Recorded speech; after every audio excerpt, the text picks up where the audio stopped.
Hi friends, welcome back to my channel. ഞങ്ങൾ സാധാരണ എല്ലാ വീക്കിൻ്റെ എൻഡിലുമാണ് സാധനങ്ങളൊക്കെ മേടിച്ച് വെക്കാറ്. ഈ ആഴ്ച തീറ്റ കൂടിയതുകൊണ്ടാണോ അറിയില്ല, സാധനങ്ങളൊക്കെ തീർന്നു. അതുകൊണ്ട് ഞങ്ങൾ ഒരു ക്വിക്ക് ഷോപ്പിംഗ് ഒക്കെ നടത്തി. അങ്ങനെ വീട്ടിൽ വന്ന് ലഞ്ച് പ്രിപ്പറേഷനൊക്കെ ആക്കി. കുറച്ച് ചിരങ്ങ ഉണ്ടായിരുന്നു, പിന്നെ പരിപ്പിലിട്ടിട്ട് അതുണ്ടാക്കി. പിന്നെ നമ്മൾ സാധനങ്ങൾ എന്ന് വെച്ചാൽ കുറച്ച് കേക്ക് ഉണ്ടാക്കേണ്ട സാധനങ്ങൾ മേടിച്ചു. കേക്ക് തിന്നാനൊരു ഭയങ്കര പൂതി. പിന്നെ നമ്മൾ കുറച്ച് സ്വീറ്റ് പൊട്ടാറ്റോ മേടിച്ചു. ഇവിടെ നന്നായി കിട്ടുന്നൊരു സാധനമാണ് സ്വീറ്റ് പൊട്ടാറ്റോ. ഹസ്ബൻഡിനും ഭയങ്കര ഇഷ്ടമാണ്, മോൾക്കും ഭയങ്കര ഇഷ്ടമാണ്, എനിക്കും ഭയങ്കര ഇഷ്ടമാണ് കേട്ടോ. അങ്ങനെ നമ്മൾ കറിയൊക്കെ സെറ്റായി റെഡിയായി. പിന്നെ ഇന്ന് നമ്മൾ കുറച്ച് ഒരു വെറൈറ്റി സാലഡ് ഉണ്ടാക്കാമെന്ന് വിചാരിച്ചു. അപ്പം വെറൈറ്റി ഇച്ചിരി കൂടുതൽ വെറൈറ്റി ആയോ എന്ന് എനിക്കൊരു ഡൗട്ട് ഇല്ലാണ്ടില്ല. പക്ഷെ കുഴപ്പമില്ല, അഡ്ജസ്റ്റബിളാണ്. അങ്ങനെ നമ്മൾ കറി അങ്ങനെ വറവിട്ടു. ഇത് ചോറിൻ്റെ കൂടെ അടിപൊളിയാട്ടോ. ഇതിൽ ഞാൻ അത്ര പൊടികളൊന്നും ചേർത്തിട്ടില്ല.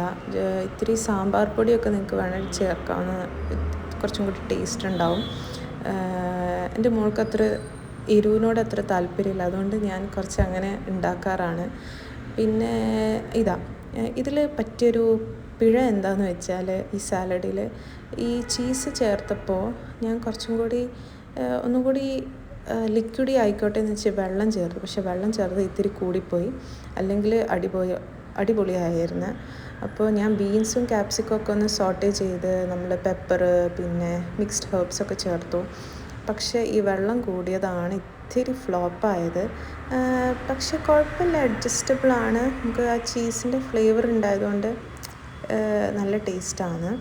പിന്നെ നല്ല എന്താ പറയുക, ഹെൽത്തി ആയിട്ട് ഫുഡ് കഴിക്കുന്നവർ ആണെങ്കിൽ ഇങ്ങനത്തെ സംഭവങ്ങളൊക്കെ അടിപൊളിയാണ്. നമുക്ക് ചെറിയൊരു മഴയ്ക്കുള്ള കോളൊക്കെ ഉണ്ടെന്ന്. അങ്ങനെ നമ്മളെ ലഞ്ച് കഴിക്കാൻ പോവാണ്. ഇതെൻ്റെ ഹസ്ബൻഡിൻ്റെ പ്ലേറ്റാട്ടോ.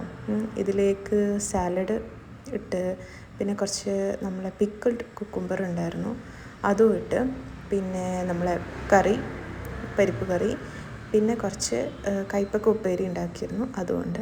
ഇതാണ് എൻ്റെ ഹസ്ബൻഡിൻ്റെ പ്ലേറ്റ്. എനിക്ക് പിന്നെ ചോറ് മസ്റ്റാട്ടോ, അതുകൊണ്ട് ചോറിൻ്റെ കൂടെ പരിപ്പ് കറി, പിന്നെ എല്ലാം സെയിം സാധനങ്ങൾ തന്നെ. അപ്പോൾ അത്രയേ ഉള്ളൂ guys. Hope you all enjoyed. Thank you so much. By.